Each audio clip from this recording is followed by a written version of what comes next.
Okay, what's up guys? I'm going to give you a quick rundown of everything you need to know in Aether Gazer. So, first things first, I'm going to talk about the ways to power up your characters. So the most basic way to power up characters is obviously feed them XP. Let me find a character which I haven't leveled up yet. So, she's level 8 out of 20. I can feed her memory chips and that will level her up to the next level, up to 20, which is the max, which then you will use these materials to ascend, and it will increase the level cap by 10 levels, and you can keep doing that until you hit your maximum. So for me right now the maximum is 40 because I am still level 35. Next way to level up is through dupes. So if you manage to pull a duplicate of the character right now, the game's giving away quite a few dupes. Just in general, you can use these dupes to get extra bonus stats until I eventually double S, so I move up one rank. Same can be done for the A ranks. So you can see this is the MC. She started off as a B rank.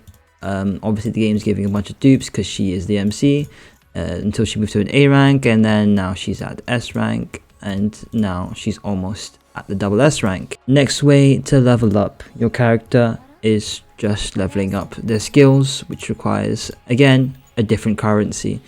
So I think in total there are 7-ish currencies for leveling up your characters.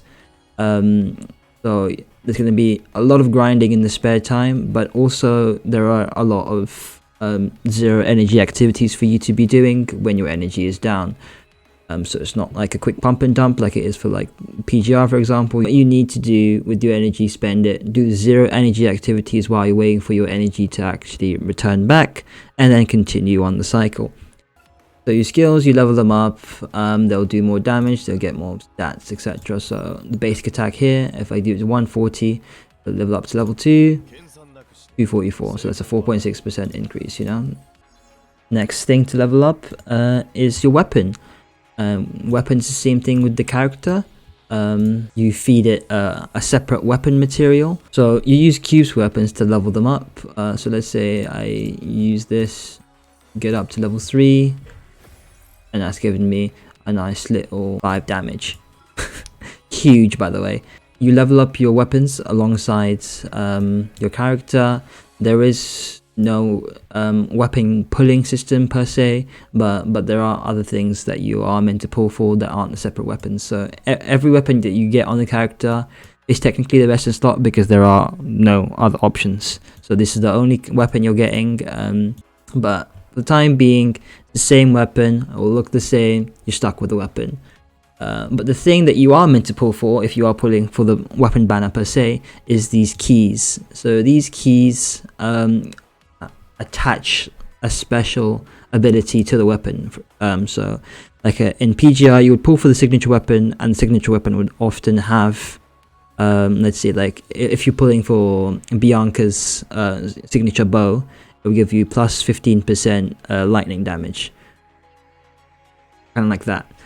So this is just I think it's just a generic Lotus a key fragment. So this just gives me, I think, just a bunch of random stuff. It's not character specific, this one at least, but I know the best in slot for Miying is in fact Shikigami.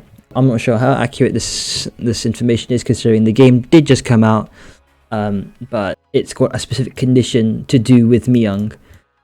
So that would make sense that it would be Miying's special key.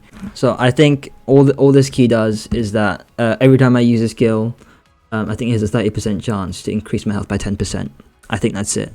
Something like that, or it heals me back for 10%. Another thing about keys is that they are allegiance or specific, I guess. So for the Lotus guys, you have these specific keys. For let's say Yggdrasil allegiance, you have these specific keys. You can see my legendary and epic one are nowhere to be found because these ones are for Yggdrasil only, they're not for Lotus. Again, with the keys you can also dupe these keys. So this is already at +5, I believe, and this is giving me 8% HP increase. Let's see, this is still level 1, so it's only giving me 4, I think. But if I had a dupe, I would feed it into this, and it would increase the HP that I would get by 1%, I believe. So the next way to level up your characters is Emblems, which is this game's equipment system. So with these emblems, I'm currently running 3 philosophy and 3 attack rune. I'm not sure what it's called, but I'm just calling it the attack rune. But essentially what this one does is you equip 3 of the same emblem and it will give me the emblem set, in which case I think what this does is gives me a 10% increase to my skills, and this one gives me some physical damage the more I'm attacking, something like that. This is just a very generic DPS build that I've pulled from the wiki that I've been linked.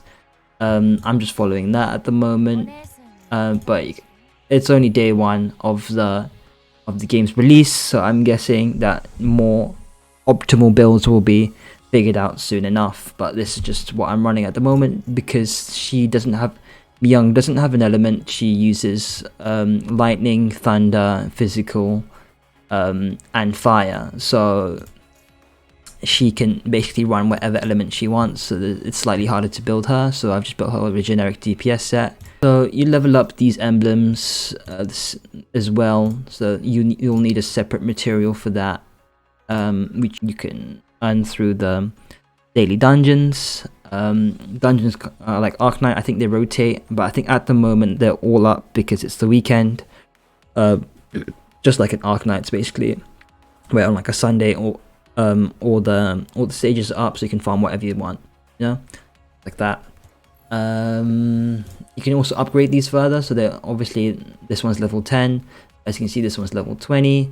I think 3 stars are capped at 20, 4 stars are capped at 30, 5 stars should be capped at 50, I'm guessing, because that is the highest rank you can get. Another thing to mention is that each emblem should come with a resonance. So for example, if I go into this attack rune, you can see that I have plus 8 HP from this emblem. But if I then go into this emblem, which is on the 3rd slot, this is actually giving me attack instead by 4%. And the last and final slot is God runes, and this essentially picks a playstyle. If you like a specific type of playstyle with that character, you can go down a certain tree and it will essentially allow you to play the character a certain type. So with Miying, the way her base kit works is that there is heaven and earth runes or mantras. You do a combination of the 2 heaven and earth mantras and you get a skill. So if I do heaven, I should get a fireball move, and that will just do fire damage.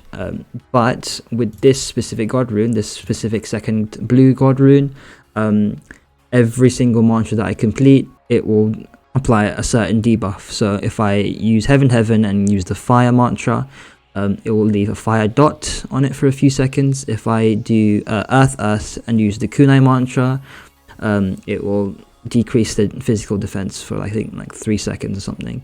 And obviously this is very helpful because the way Miying's ult works is that let's say I want to do the physical ult, for example, I can do earth, which is the kunai, and then I can ult, and I'll use the physical ult and I'll have the physical damage down. I just think that this god rune is probably the best one, so probably go for 2 blue and then go for whatever one you want. I know that there's a specific god rune where I just hold the rune, and as long as I just hold the rune, I always get a bonus like attack damage or like extra health. I think that's boring, but if you don't like the whole mantra mini game, I guess that's good for you. So the red path is all about spamming mantras as much as possible. So this one gives me energy per mantra I do. This one gives me, I think once I complete a mantra, I think it will reduce the cooldown of the next mantra by 2 seconds. And I'm not sure about the last one, but I'm guessing it's mantra related as well. So you can see how the branches of the god runes all differ. So this one's highly dependent on me completing the mantras. This one wants me to spam them as much as possible, and this one just wants me to hold the mantras, and I get innate bonuses just from holding them. I believe that should be everything. You guys have any questions? Feel free to leave it in the comments. I'll try to respond to them whenever I see them. If you guys want to add me, again, I'm on the Bilibili service. This is my UID. I'll leave it down in the description below. Yeah, I hope this guys helps, and I'll talk to you guys later. Can I talk my shit now? I was playing two-hand touch, fuck it up, it's a hit now. When I hit the road, do a show, hit a lick, then I skip town. Run up in the spot, no dance, and I make them all get down.